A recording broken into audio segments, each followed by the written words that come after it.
So keep your back straight and neck head straight in one line. And your right palm on your left.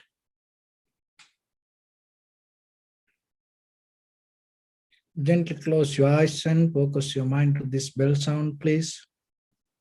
And while you're focusing to the sound, mentally relax your body, relax your mind, and relax your breathing with your thoughts. Do nothing extra. Just follow the sound, please.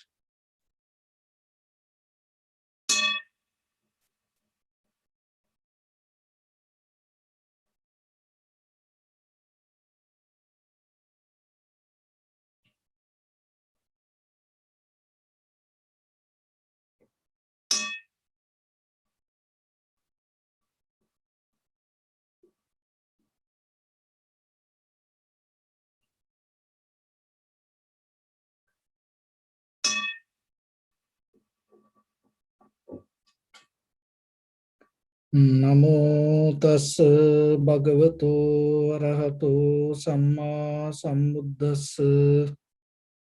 Namo tassa bhagavato arahato samma sambuddhassa. Namo tassa bhagavato arahato samma sambuddhassa. Homage to the Blessed One, the Exalted One, the fully enlightened One. So bring your attention to your body, please. And observe your body head to toes, yourself, and say Sopatveva, or may I be well and happy 3 times.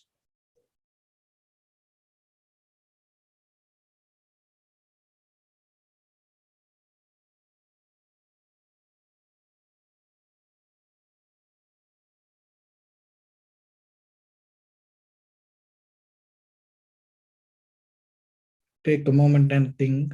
We gathered here in this moment to practice this ancient meditation technique. All the Buddhas, all the enlightened masters followed this path and achieved wisdom. So we also gathered here to accumulate that knowledge. In this moment with this sitting, may my body become more comfortable, may my breath be more smooth, may no difficulties come to me. May all the success come to me. Also think for a moment, this is the last moment we're spending in this very lifetime, and detach your mind from all your past memories and as well as any kind of future thoughts. Just try to remain in the present moment, observing the sensation of your inhalations and exhalations. So in the beginning, we're going to relax our body step by step. And following my words mentally, relax your body, please.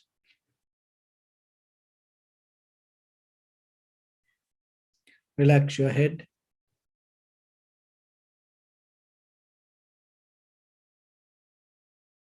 Relax your forehead.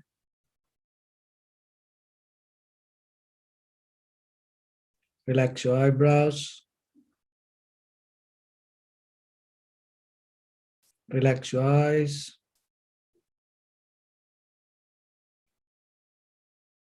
Relax your ears.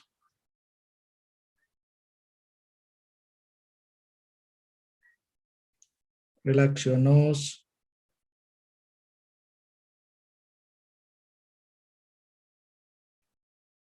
Relax your upper lip. Relax your lower lip. Relax your chin. Relax your whole face muscles.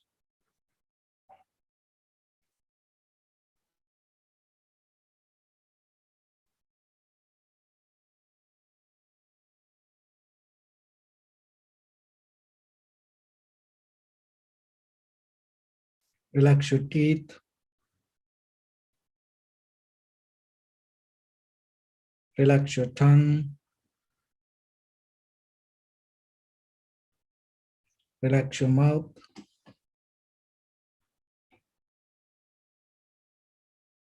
Relax your throat.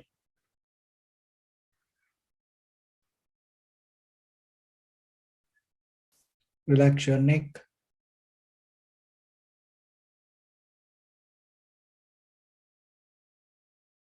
Relax your shoulders, arms, elbow, forearms, palms, fingers, fingertips.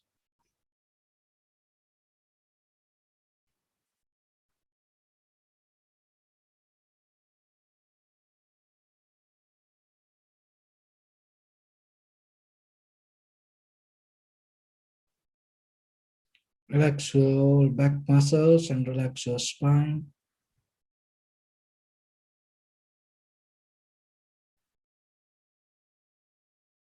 Relax your chest and roll abdominal muscles.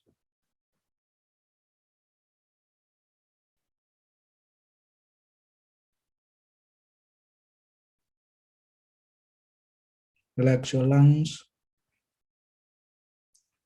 Relax your heart. Relax your liver.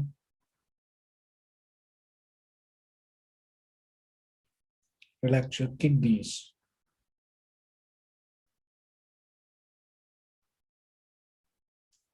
Relax your gallbladder.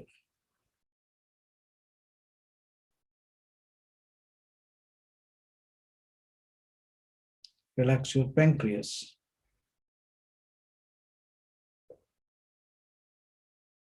Relax your small intestine.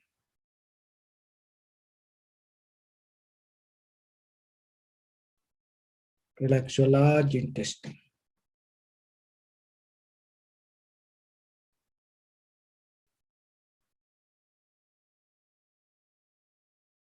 Relax your abdominal organs.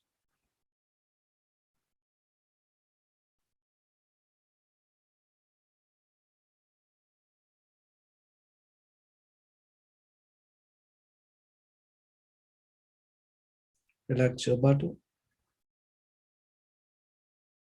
Relax your thigh. Relax your knee. Relax your calf muscles.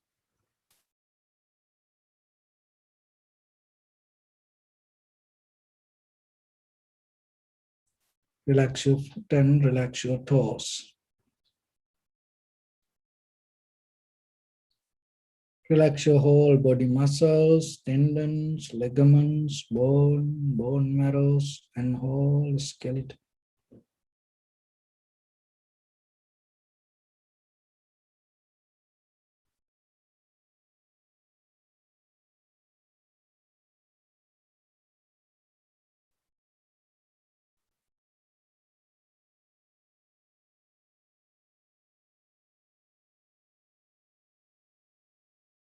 Release the tension in your mind and keep relax your face muscles.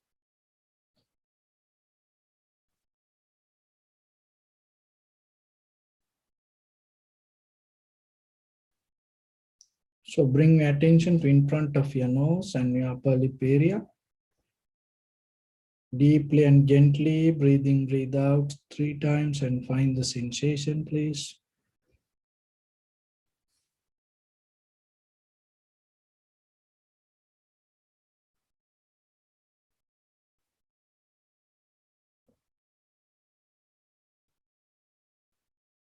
So allow your inhalations or exhalations happen itself.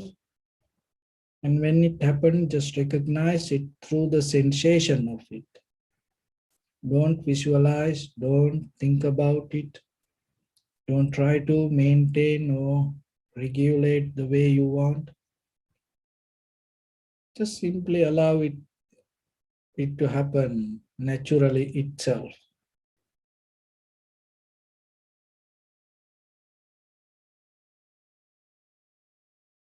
And separately recognize inhalation as inhalations, exhalations as exhalations.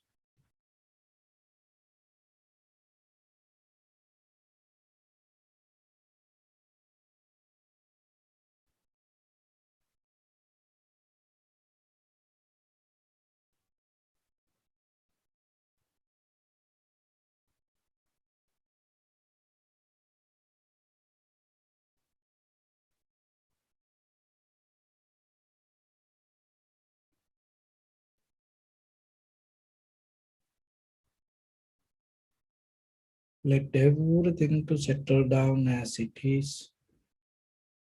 Do nothing extra.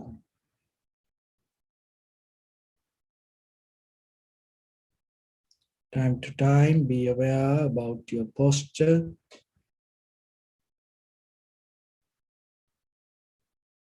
and the condition of the mind and your primary mental object.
Follow the entire continuation of the inhalations and exhalations.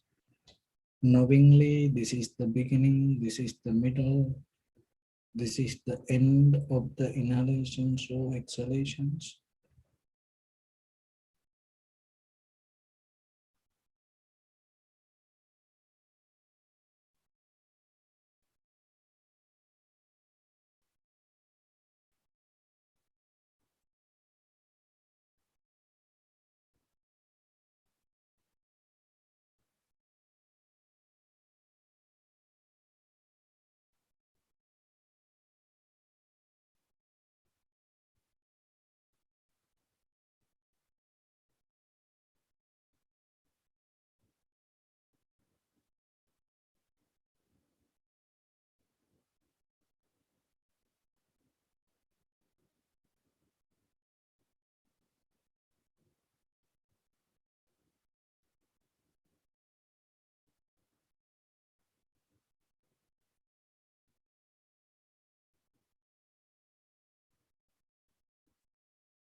Some inhalation exhalations may become longer, shorter, heavy, soft, warm, cold.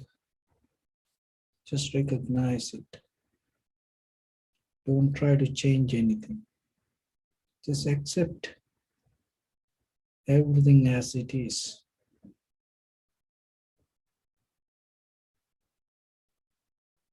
Seeing and recognizing is the most important part. So you have to keep working on it.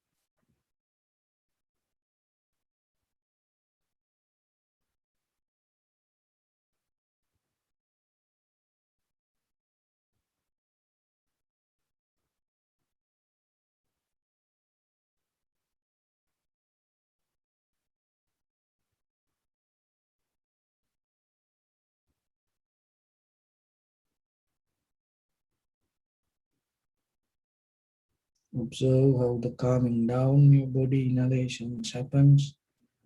Calming down your body exhalations happens.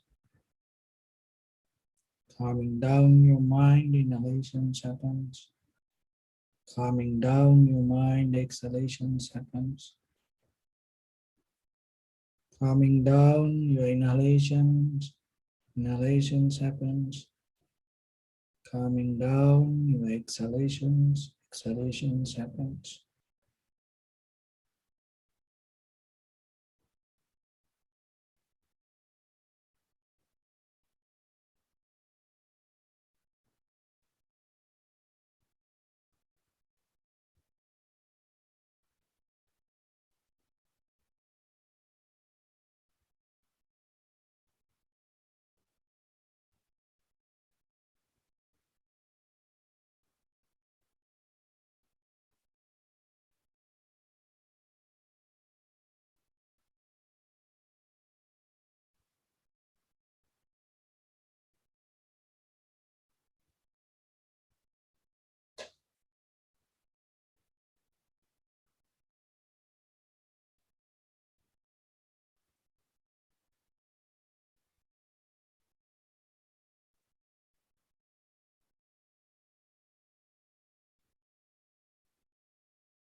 Finally come to the point to recognize only the sensation. There is no inhalation, no exhalation.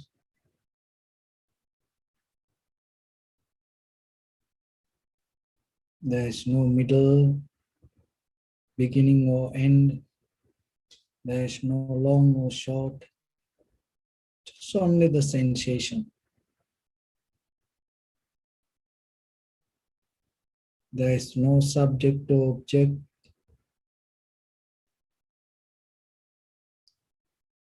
There is no observer or observing. Just only moment of experience. There is no self-centered name or form, identity. There is nothing called I observe. The observation itself is the moment of experience, and just be with it.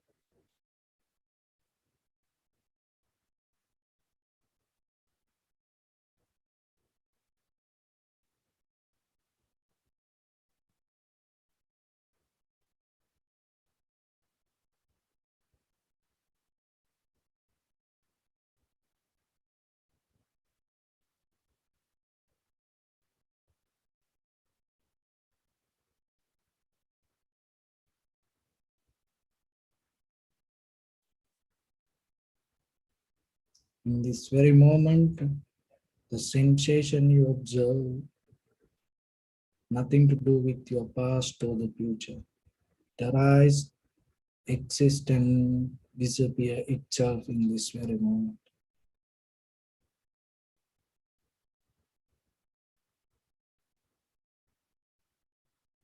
So just be with that moment.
Bring your attention to your body, please.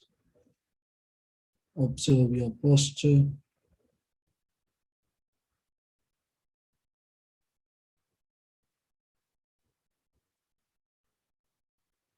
We cultivate loving kindness and compassion in our heart and radiate it as a light through entire your compound, village, city, state, country, world, around this universe. Also as far as you can, through galaxies, other planets, stars. Reminding yourself like this. With clear intention, mentally repeat after me. May all living beings in this universe be well and happy.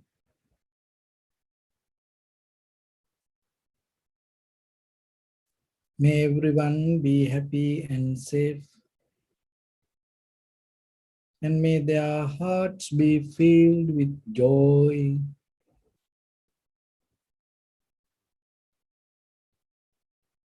May all living beings live in security and in peace.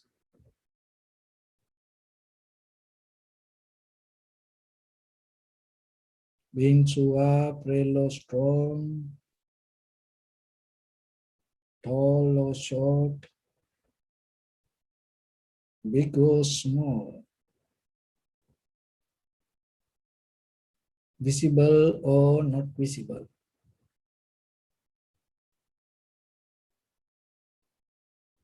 near or far away,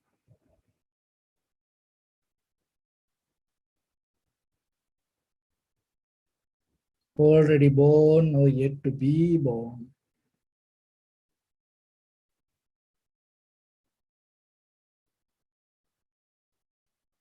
May all of them dwell in perfect tranquility.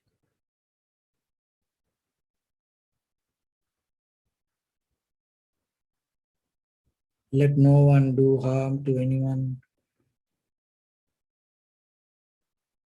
Let no one put the life of anyone in danger. Let no one out of anger or ill will wish anyone any harm.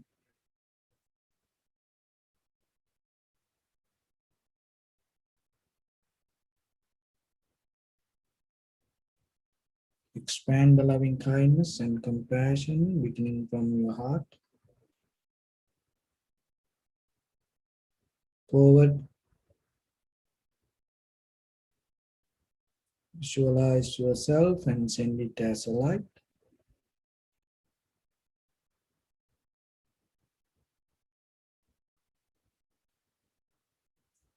to your backside,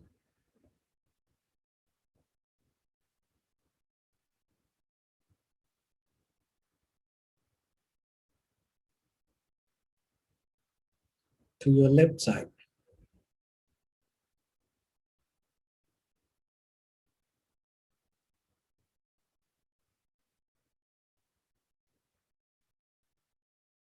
and to your right side.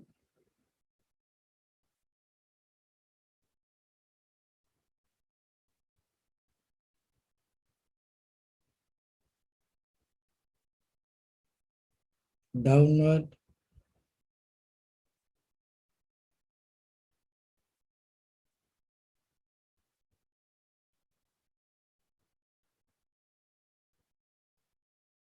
and upward.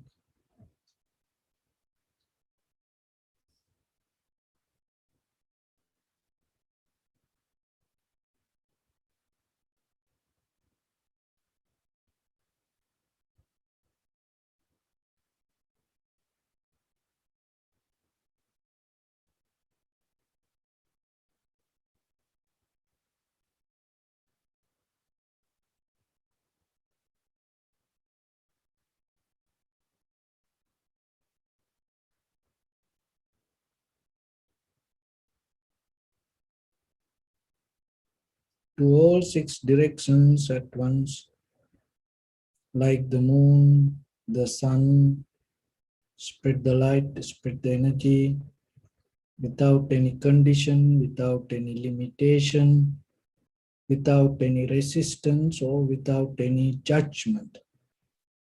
Let your heart to shine with the loving kindness and compassion from the bottom of it, with the maximum effort to the highest, wishing yourself, may all living beings in this universe be well and happy.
Say sadhu, sadhu, sadhu.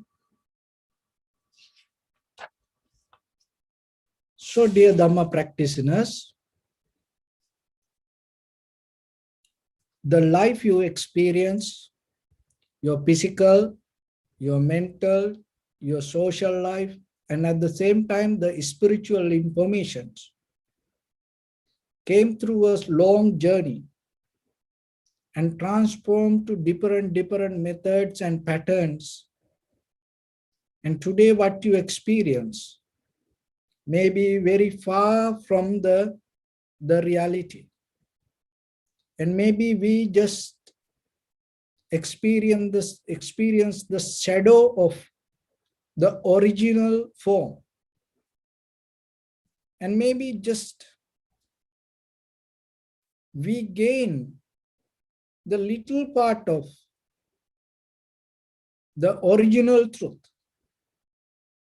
But still, the beauty of the Dhamma is like the salt in the ocean. It doesn't matter where the ocean, and it doesn't matter how big or how small it is. It doesn't matter how old or how new it is. Even eons by eons, when you hear the Dhamma, it always takes you to the same destination, which your liberation, your understanding, your ultimate happiness. So then in day-to-day life, whenever you have opportunity, without any delay, always remember to cultivate and develop your spiritual path. Because this human life is very fragile. It depending from many things, even sometimes through this new science and technology, we even didn't find out how many things help for us around us to happen this life. You may saw that the soccer player fell down while he playing. And all over the world, people shocked seeing that. And even the doctors telling he almost dead, and then he came back. His heart already stopped and then came back. And the people become wonder hearing that. But what the Buddha said 2,600 years ago, it is the very nature of this life. And it can happen to you and me both at any time. This life is like that. So then always you have to remember. So whatever you do, whatever you perform, and be mindful. Bring your attention to that bodily or verbally or mentally action. Be very clear with that. Rather than depending on good or bad, remember to depend on awareness. And sometimes when we go towards the good or bad, sometimes we look for the rewards. We look for the initiation. We look for the validation. We look for the appreciation. We look for the satisfaction. And when we look that way, what will happen sometimes, we disconnect from the most valuable thing, that is what your awareness. But when it comes to your awareness, when you keep your awareness sharp, clear, and if you always tune to your awareness out of that awareness, so whatever your bodily, verbally, mentally action come as a result of that awareness, always going to be right. Always going to be right. And that right action may not going to be good for someone. Even look at the Buddha. How many people try to kill the Buddha? How many people didn't accept the Buddha's teaching? How many people try to came and argue with the Buddha? Fight with the Buddha verbally.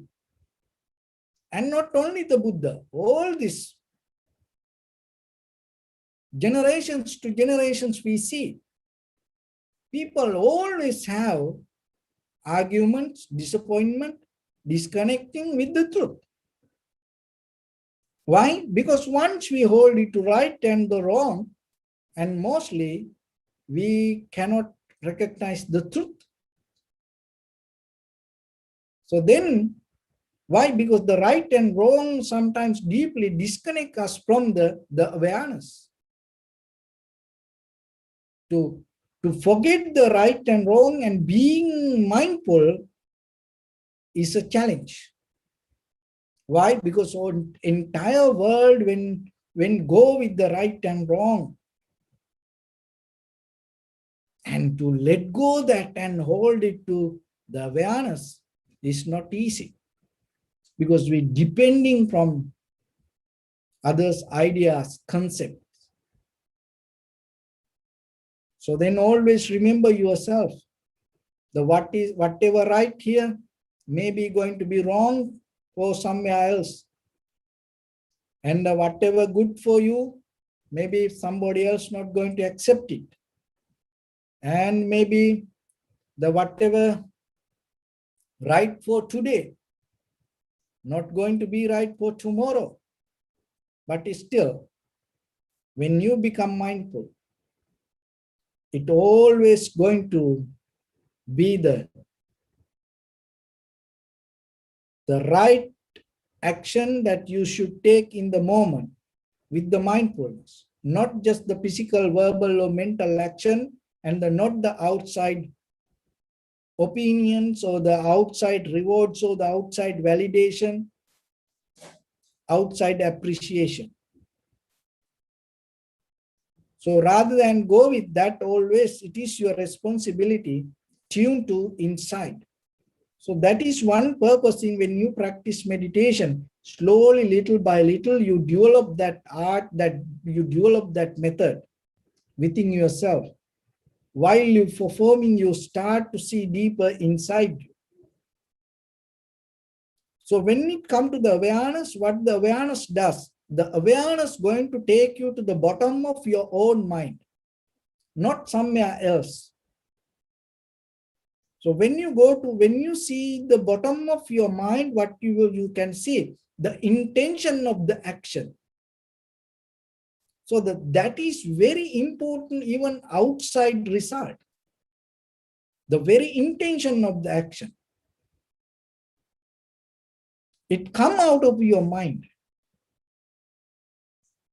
So when you're able to see your own mind and the deeper, the bottom, the intention of your bodily, verbally, mentally action. Remember yourself, you came to a very good point in your life as a human being. That is one of the greatest success that you achieve. Even with the outside world, we have seen people achieve to this world, through the telescope, through far away this universe. People used to see the stars, and even they came to a point to see beyond the time. That is a one kind of success. And through the microscope, and they able to see unseen thing through these visible eyes. That is a kind of success.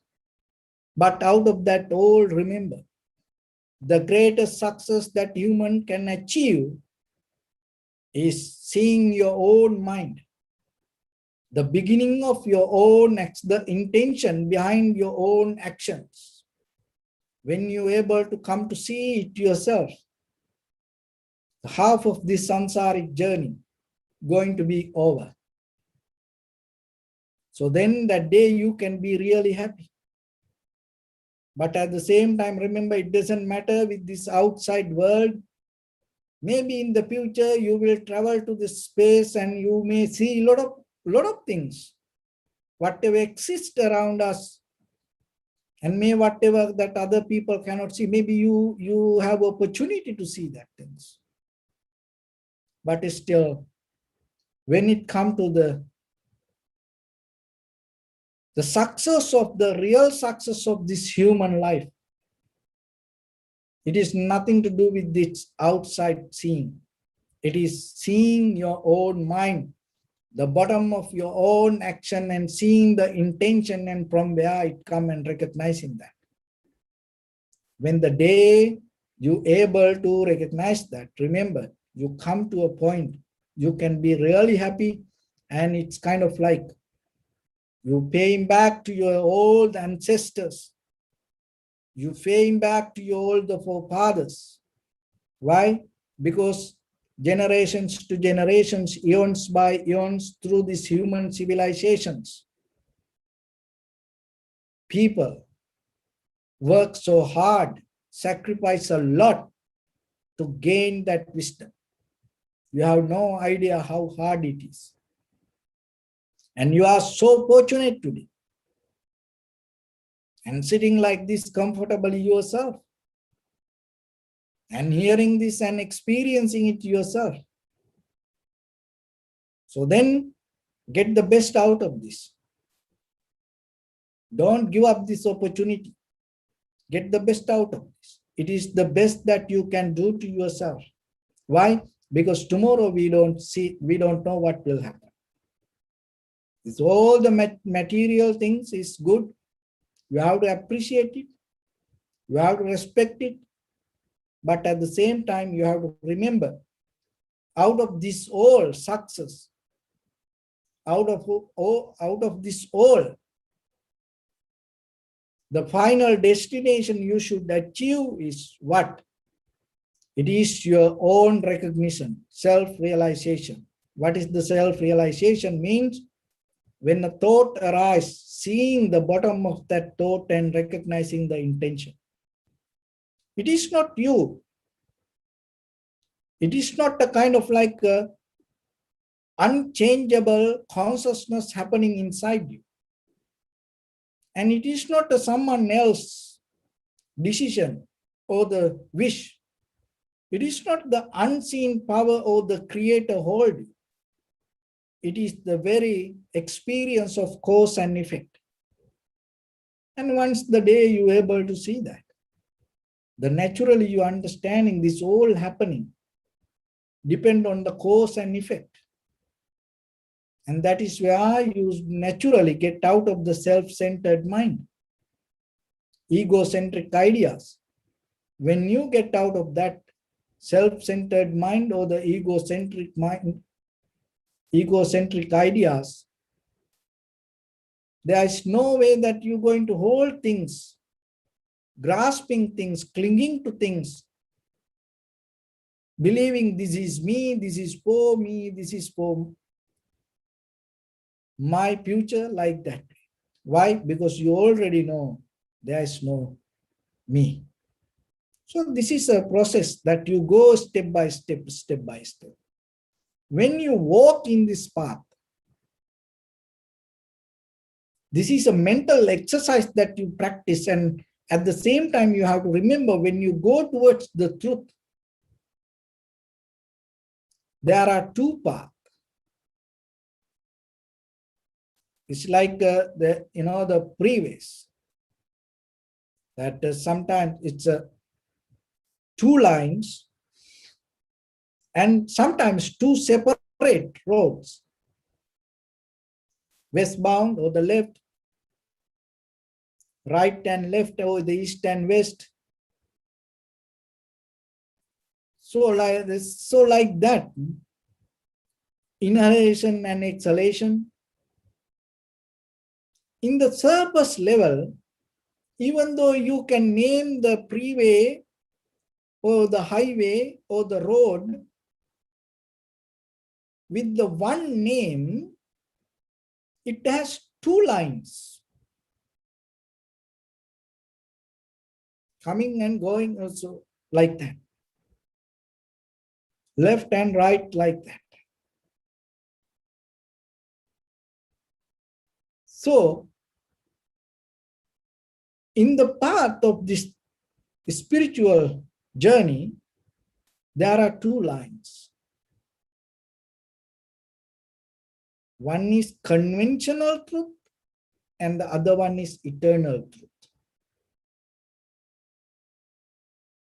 So neglecting conventional truth, you cannot go to eternal truth. So neglecting the conventional experience, you cannot go to eternal experience. So before you drop the conventional experience, you have to recognize it.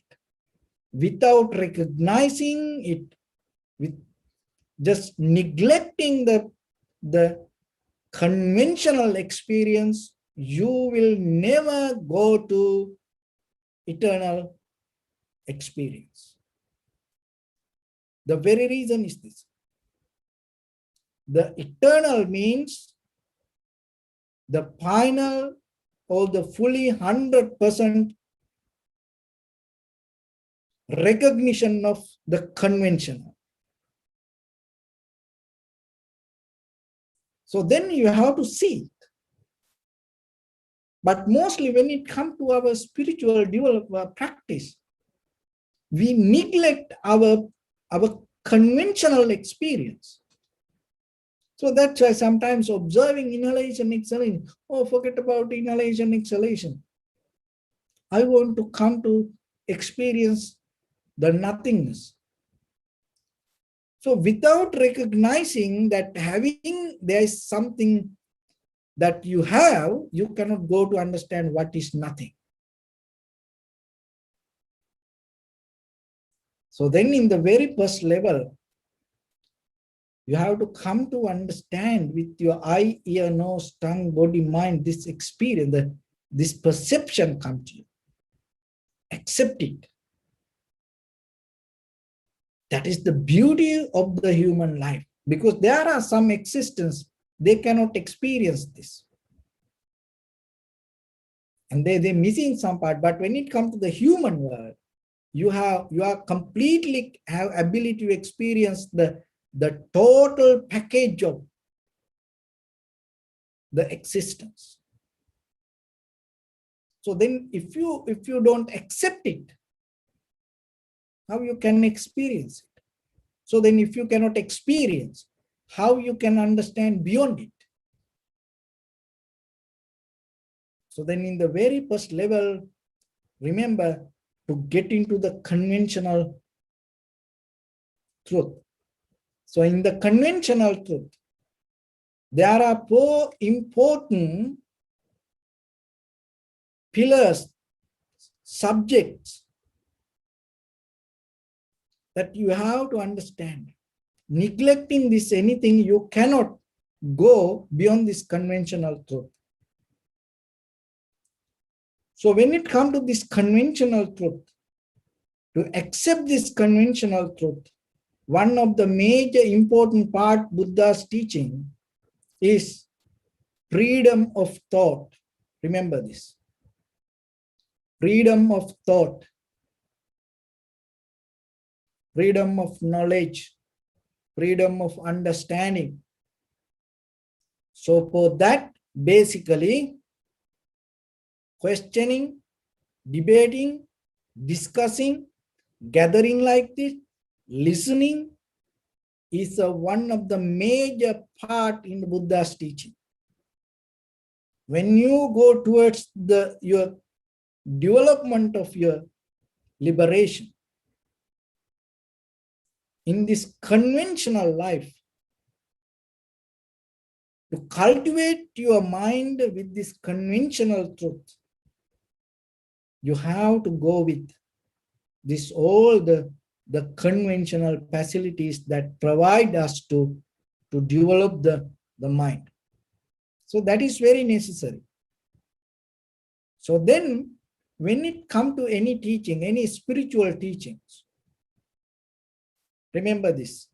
In the future, in case if you are maybe yourself, you will find a different path, or you go somewhere else, and you may come to another teacher, or maybe you will find a guru, your personal guru for you, or maybe you will become a guru to someone else, or like that.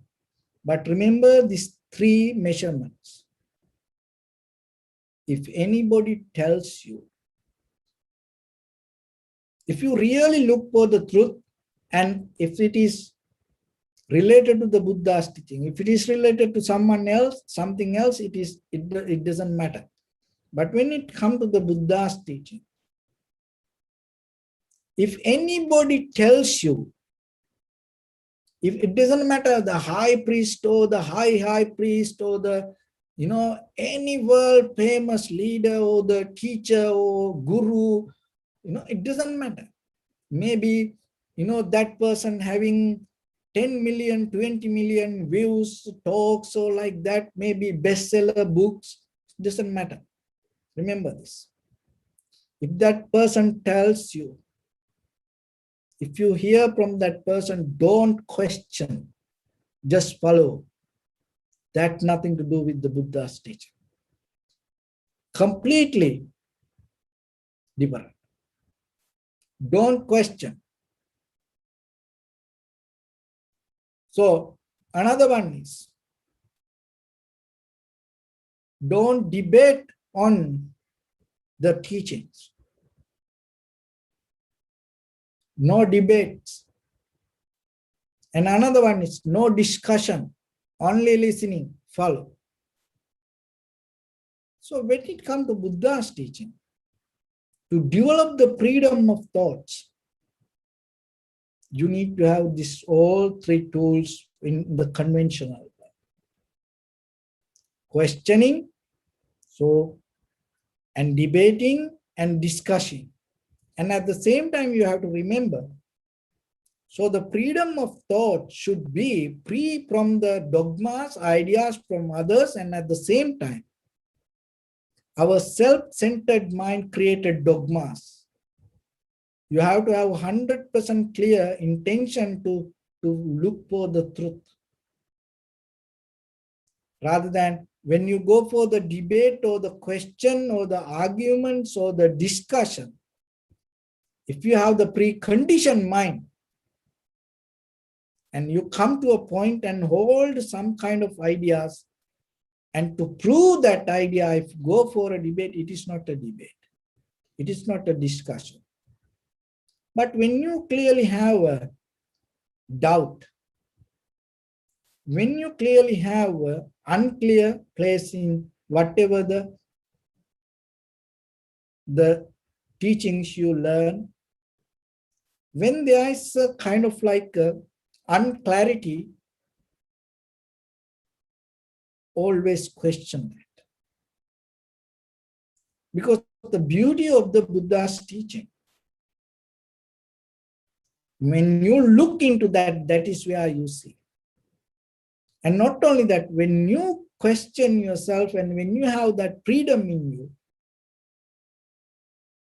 and you develop your mental ability or the capacity or the logical mind in conventional level, it is very necessary. But from ancient time,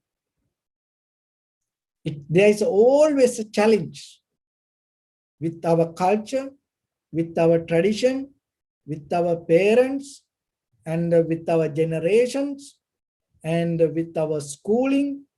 So, with our economy, with our politics, the one of the greater challenge today to protect your freedom of thinking.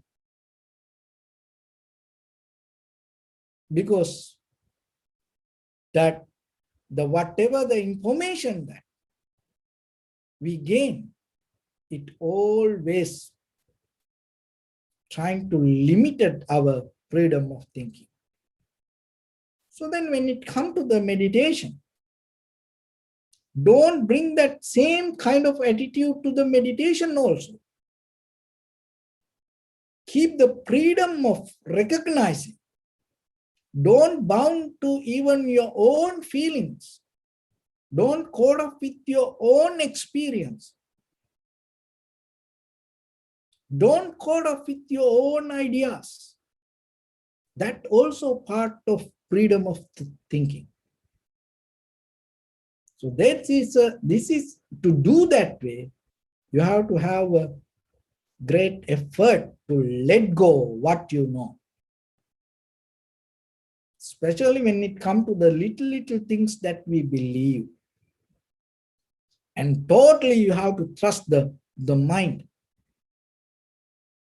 But mostly when it comes to still, even though we know now, the stars are kind of only the dust. When it comes to a point kind of like don't believe astrology, then it's kind of like, oh, this monk going nuts, this monk going crazy. You know, it's like there are some people believe, still they believe the people didn't go to moon. You know, because the moon is a kind of like it's a spiritual holy symbol. People cannot go there. Don't touch it. Still people believe it is kind of like a fake, you know, drama. And even that time people didn't, even still people don't believe that. And still sometimes people believe this all the space, you know, the satellite is this all the things kind of like you know, the kind of like a drama. It's fake. People cannot do that. See, that is still, you know, it is okay when there is nothing, you know, whatever is available there according to that. If you believe that, it is okay. But you have to come to a point to understand today, according to the wisdom that we have today, and even your forefathers, ancestors spend so much time, their whole life, and they spend everything and found out something for you. Maybe they didn't have opportunity to see that. And that's why they used to believe it. But still today, you are more advanced than them. So then how you going to believe the same thing like them? Why you still hold it to the same thing like them? Then how you going to be a better person than them? If you cannot be the better person than them, what is the development of your generation? If your son or the daughter cannot be the better than you, what is the meaning of their development? What is the meaning of you became a father? If your son or the daughter cannot be better than you, then you have, when it comes to the whole generation, the same. So then always the next generation should be better than you. So that is just not only this the material world. In our mind also. Then what the problem then? Even though we give this everything to our children, and we give our all the facilities to next generation, even your forefathers, your ancestors, our past generations gave this all the facilities to us. They didn't give you the freedom of thought. They tied you to whatever they gave. They slowly tied you. You cannot think beyond this. You have to think. You can use this, but you have to think like us. So 2,600 years ago, Buddha is the one who challenged for that and gave that freedom of thought. You are coming from that, then you are not going to think like others, because they don't know about this, they didn't hear about this, and maybe they don't believe about this. It's okay. It's okay. But yourself, for you, 2,600 years ago, you own this path. And the Buddha came to this world thinking about you. Oh, in the future, there is a person going to born like this. So for him, for her, I need to teach this. That's why you hear that. Otherwise, if you are not part of this path, you're not going to hear that. See, there are a lot of people, they don't hear this. Why you hear? Because you will keep looking for this. And Buddha even knew you keep looking this. So then get the best out of that. Don't think like others. Don't depend on the things like others. You have to have the freedom of thought yourself, deeper inside you. Use that. Don't afraid to use that. It's going to be a challenge, of course. It's going to be a challenge. But it is okay. That itself giving you the faith and the beauty and the strength to go with it. Maybe somebody will criticize you. Maybe there are many difficulties come towards way. Maybe somebody will kill you. Why? Because you think free. But it is okay. Why? Because you not go with what is the right or wrong. You go with awareness. You go with the power of the mind. So then the first quality you always have to remember, the freedom of thought. So any teacher, any book, any documentary, try to limit your freedom of thought. Don't listen to it. It doesn't matter from where it comes. Don't listen to it. Don't allow anyone to get into that. That should be in the conventional life, when it comes to the knowledge, that should be your measurement. Is it, or if that person, or if that teaching, if that monk or the guru or the master allow you to develop freedom of thought, go with that person. Even the bull or the donkey like that try to help you to develop that freedom of thought, go with it. As you know, in the history, there are a lot of stories come with the animal, that all these animal stories, all these animal characters inherent this quality. If you look, what is that? It allow to keep the freedom of thought. See, but when it comes to the human world,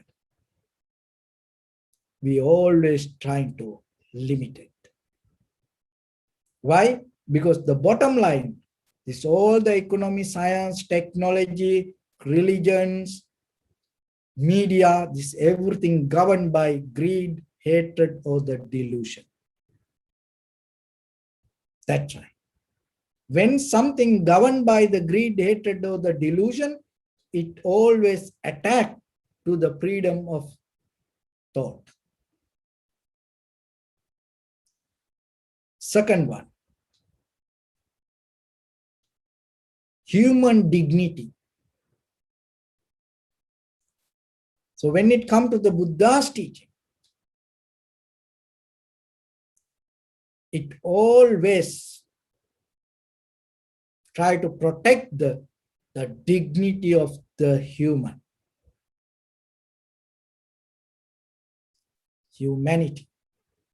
There is nothing in the Buddha's teaching go against the dignity of the humanity. Remember that. If any teacher, if any monk, if any guru, if any book, if any documentary, if anything, try to teach you something go against the dignity of the humanity, it is very, very far away from the Buddha's teaching. Maybe it look like, maybe there is a name called the Buddha's teaching, or it look like a monk, but if it is challenge for the dignity of the humanity, it's nothing to do with the Buddha's teaching. So then when it comes to the conventional truth, always remember, keep that measurement. When it comes to the Buddha's teaching, through his whole life, 45 years, there is no any single moment he challenged for the human dignity. He always protect that. He always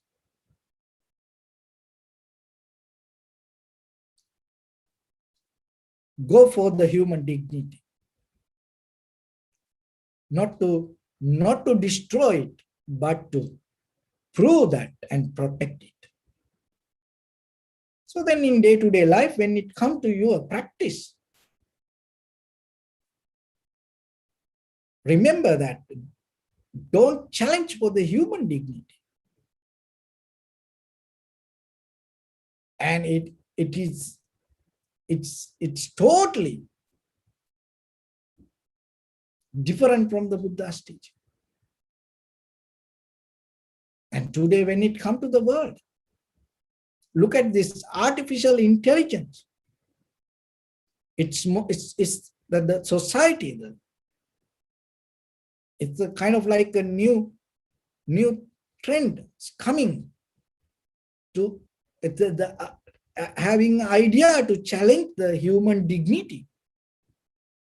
And even maybe your puppy or your cat or the dog or the animal, that whatever that you love. And maybe unknowingly you start to challenge to the human dignity, then you go wrong way. It is nothing wrong you having the cat or the dog or any animal you can love. But remember, never come to a point to challenge with that whatever the love you carry, never come to a point to challenge to the human dignity. That is totally different. So in the conventional truth, always remember with your practice to protect that. And look yourself and respect it. And that is where deeply your practice is going to become more real. Otherwise, it can become kind of like just a mental idea. So, the first one, freedom of thoughts. The second one, human dignity. The third quality, when it comes to the Buddha's teaching, gender equality. It's a big talk. It's, when it comes to today. Men's right, women's right. Many other genders now keep coming. Day by day, there are new genders. But when it comes to this is spiritual path, it's nothing to do with your gender. Doesn't matter. You are a man or you are a woman. You both have the same abilities. So look at it. Even today, people couldn't get it that. But 2,600 years ago, Buddha is the one who declared that. And even that time, the women is a kind of like had the hard time. But during that time, Buddha is the one who established the community of nuns. And then there are a lot of women attained to enlightenment. The kings, the millionaires, the many Brahman, and they used to keep the women in their kind of like their servant. But once they attain to the enlightenment, the king, the millionaires, Brahman came and knee down and worshipped the women. It was kind of like for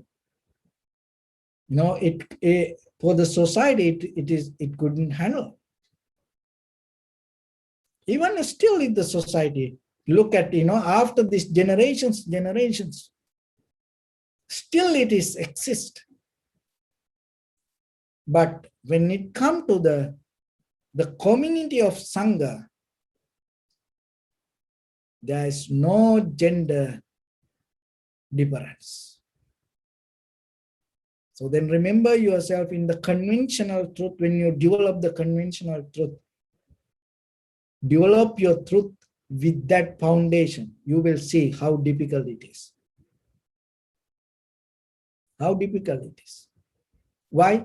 Because everywhere, that hierarchy, that divisions, and all this, everything. Why? Because we still depend on the greed, hatred, and the delusion.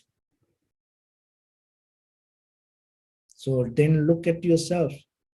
When if there is a community exists with the freedom of thinking, if there is a community exists with the dignity of humanity, if there is the community exists with the gender freedom, the equality, how beautiful it is, and how strong it is, how comfortable it is. Another thing is the fourth one, human freedom. So look at after this many thousand years, where we are still. Even in the society, through this politics and economy, and we trying to develop the society as a kind of like we developing a slavery, human, and people become kind of like a slave. In the ancient time, there was a system, both men and women both enter to the slavery in rich household to have, to earn some money. It was very common. The poor people go and work for the rich people. And as you know, in the human history, this slavery was not a small thing. It was a kind of like a huge part play in this, human history. But today, how is still that it can be in this society? So even though when it comes to this conventional truth, remember still, all the four things keep happening. There's no freedom of thought. There's no human dignity. There's no gender equality. There's no human freedom. And while you and me and having this discussion like this, how many still the human trafficking happening around the world and sex trafficking happening around the world. It is innocent children. Everywhere, all these rich people and selling human to sex. And other thing is mainly for the organs. Most of the terrorist group today and sell all these young, healthy, innocent children to the rich families, and which we call rich countries for the human organs, kidneys, lungs, heart, and then with this advanced science and technology, they slowly, in somewhere secretly in a room, they kill the person and take the organs and transplant it to rich people. That is how we use mostly this science and technology. See that, but during Buddha's time, there were many slaves got the freedom, and there was a woman, that the one servant girl called Rajumala, and she had a beautiful hair, and the rich woman was so angry about this servant girl for her hair, and she got so jealous, and then she cut her hair and shaved her hair. And then finally, this Rajumala and tried to suicide. So the Buddha went to her and rescued her from that mental state, depression that she had. and gave the freedom. And there were many kind of Sunita. So one salvage boy, and he used to do cleaning the road and cleaning the toilets. But the Buddha went and bring the Sunita to the community of the Sangha. The very next day, the millionaires, the king worshipped this. Knee down and worship. Rather was the beggar. The very next day, and the people came to and knee down. Angulimala, the king and the army and everybody, and went and looked for Angulimala to kill. But very next day, everybody knee down and worship. See, the transformation happened, giving the human freedom because of the human dignity. So then remember yourself. And it doesn't matter where we go. Maybe in the future, we will start to live in the Mars or maybe another planet. Maybe the science and technology will take us to unbelievable place. Maybe tomorrow you will experience something more advanced than this. But still, if you are not capable to fulfill in this conventional truth, if we are not capable to develop the freedom of thought and the human dignity, and to treat each and everyone like the same, gender equality and the human freedom, if we not capable to protect these four qualities, which during the Buddha's time, when he established this community of Sangha, he established that community of Sangha with these four pillars.